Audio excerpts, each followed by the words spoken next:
centrările lui Xabi Alonso de până acum.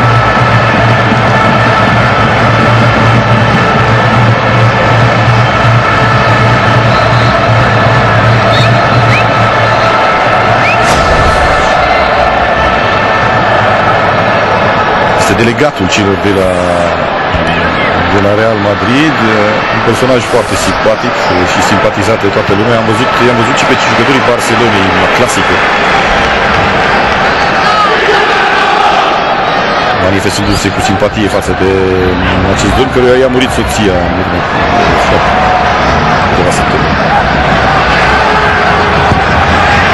Degajarea este a lui Varane. Fault aici.